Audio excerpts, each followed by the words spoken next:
I think the reality is, and this sounds silly, but I think every year is a good year for dividends. I just came across a passionate case for dividend investing. In a recent CNBC interview, an analyst described why it is a winning long-term strategy. I'll highlight the number one reason why dividend investors prove to be successful in the stock market, which may surprise you. It actually has a lot to do with behavior and psychology. My name is Zach, this is Dividend Data, and you should leave a like and subscribe to the channel if you enjoy the video.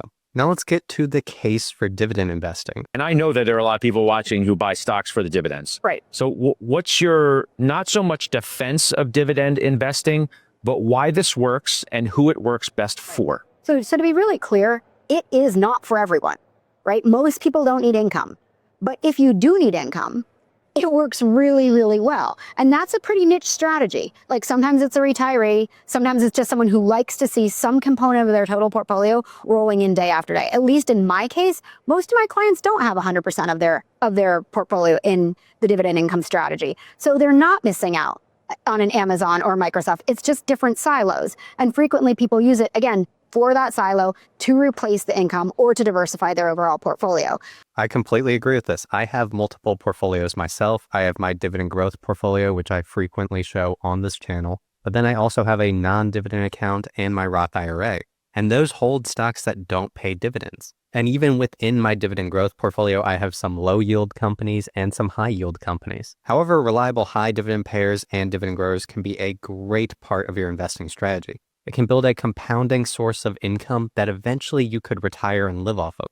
You know, when we let in and we said investors are looking towards 2025 as a good year for dividends, I think the reality is, and this sounds silly, but I think every year is a good year for dividends. If you are a dividend investor, you know you're getting your income, right, and are in a good strategy, a well-managed strategy that's consistent, that looks for consistent dividend income. You know that's coming in.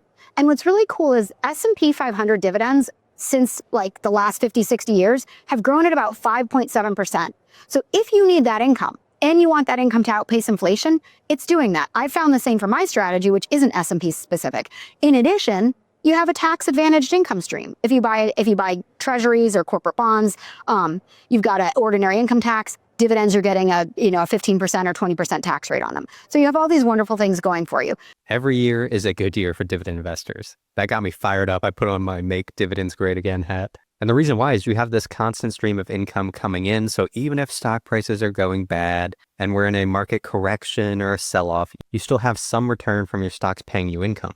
And for some, this can be significant. Like for example, with the Altria Group, I'm getting 11.45% of my initial cost basis paid in dividends every single year. With ExxonMobil, I'm getting an 11.87% return on my initial investment from dividends alone every single year. This cash flow can be the backbone of your investing strategy. Also, she mentioned that in the US, dividends are actually tax advantaged compared to ordinary income. They are taxed at the rate of long-term capital gains as long as it's a qualified dividend, which means it's a U.S. corporation and you've held the stock for more than 60 days. Depending on your income bracket and marital status, these dividends are often taxed at 0, 15, and max 20%. And this is another reason why dividend income can become such a powerful retirement strategy, because as your earned income starts to drop off and you earn more and more from these dividends, you actually have a very reasonable tax rate. I think what we all know really well here is the single best, right, investor is one who behaves well.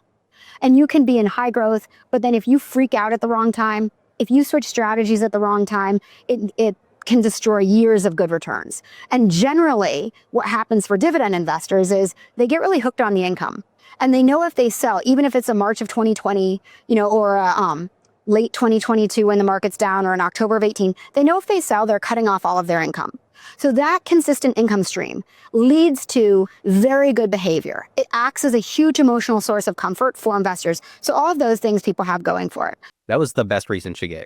When you follow a dividend investing strategy, it puts you in the right investing psychology where you focus on the long term. If there's a stock market correction or crash, you're unlikely to sell at the bottom to protect your assets because you know you have this dividend income coming in and you're going to lose that income if you sell. In fact, dividend investors actually usually get more aggressive during market downturns as they can buy stocks at a higher dividend yield, meaning you get more dividends than what you pay. That's how you lock in a 9% dividend yield on cost for a stock like ExxonMobil. On top of that, dividend investors often reinvest their earned dividends, constantly buying them more shares no matter what's happening in the market. My ExxonMobil dividends have earned 31.2 more shares, which is what gives me such a strong yield on my initial cost basis. This mindset that dividend investing gives you is so underrated, because in order to actually get the compounding effect of the stock market, you have to stay invested for long periods of time. The people who lose, no matter what strategy you follow, whether it's growth investing or dollar cost averaging into the S&P 500, the people who lose are the ones that sell during every correction and stock market crash. And the reason is because they don't know when to get back in. Constantly getting in and out of the market is a recipe for disaster. One of the other things that Josh talked about on the show the other day is, what kinds of companies pay big dividends? And sometimes it's stocks like UPS, like we talked about before, where the share price is off its high and then you have a high dividend. But there are a lot of companies out there too, where actually that return of capital decision is saying like, look, we don't have huge growth opportunities ahead. We just have really high free cash flow. And let's make that our return to shareholders. Let's incentivize shareholders to buy this. So if you look at Ares Capital, right? Michael Arenghetti's been on the show a lot. He's unbelievable. That's an 8% return.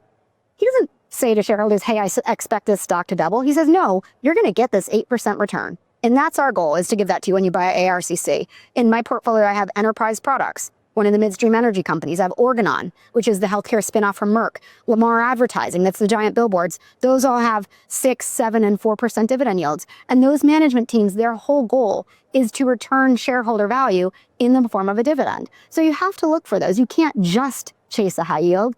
A dividend payment is just another way to return capital to shareholders. One great example of a stock like this that she didn't mention is the Altria Group, ticker symbol MO. This is a low growth but reliable business. But historically, they've had a great total return, and that's because they pay a growing dividend payment. For example, if we go and look at the dividend data for Altria, you can see that they currently have a 7% dividend yield, and they reliably pay out the overwhelming majority of their free cash flow as a dividend. This is around an 80% free cash flow payout ratio. So the dividend is a core part of the total return. This company also raises their dividend payment consistently. The 5-year compound annual growth rate of the dividend is 4%, and they just recently had another 4% increase. There also are some very high quality, higher growth companies that pay dividends as well. Well, let's go back to the clip to talk about that. And one of the things too, people kind of get caught up on is the difference between dividend growth and dividend income. Those are very, very different things. So dividend growth, you could look at a company like Apple or Microsoft, Meta, Google. Those are dividend growth, right? They actually just started paying dividends. That's very different than what I own. So it's a strategy that works well for the right people. If you follow the channel, you know that I personally follow much more of a dividend growth strategy. So my top holdings are things like Visa, Microsoft. I also own a lot of Alphabet, Salesforce, and Apple. But then I do have a few high yield stocks when I think they're a good opportunity. But I'm focused a lot more on optimizing for long-term total returns since I'm still pretty young, while she follows a more high yield income focused approach. So in terms of investing strategy, that's probably where we differ. But we definitely agree that dividends are a core part of that total return. And to give an example of one of these dividend growth stocks, let's look at Microsoft. You can see that they've had a lot of stock price growth, and that's backed up by high earnings per share growth. Microsoft is also a reliable dividend growth stock. They have been paying and growing their dividend payment every single year. It goes up 10% a year. Their 10-year compound annual growth rate of the dividend is 10.35%. However, this is much lower yield. The current dividend yield based on the price is 0.85%. And that's because they're paying out 30% of their free cash flow as a dividend. And the stock is trading at a higher multiple of earnings and free cash flow because investors are expecting continued high earnings growth. Growth is still a very important part of investing, especially if you're optimizing for long-term total return. When a company is getting 10, 15, and even 20% bigger a year, that really compounds over time. However, high yield stocks also can do very well, especially when you're reinvesting dividends. You just have to make sure you buy at the right price. Right now, I think when we do think about the outlook for 2025, and everywhere I'm reading, Goldman, Bank of America, JP Morgan, everyone's saying diversify out next year. And when we look at the S&P 500 right now, 10 stocks make up 39% of that index. That is really, really concentrated. I would argue that the leadership of those 10 is not going to progress at the same pace it's been at for the past 5 years. So maybe there is relative, just not absolute upside in areas outside of the S&P 500, like dividend. I think dividend investing will do well in 2025. But if we go back to her initial psychological point, I think that will be the core reason why dividend investors do well this year. As many of you know who follow this channel, I've been covering the stock market correction that has been taking place, and I think it's a big mistake if people are getting scared out of the market.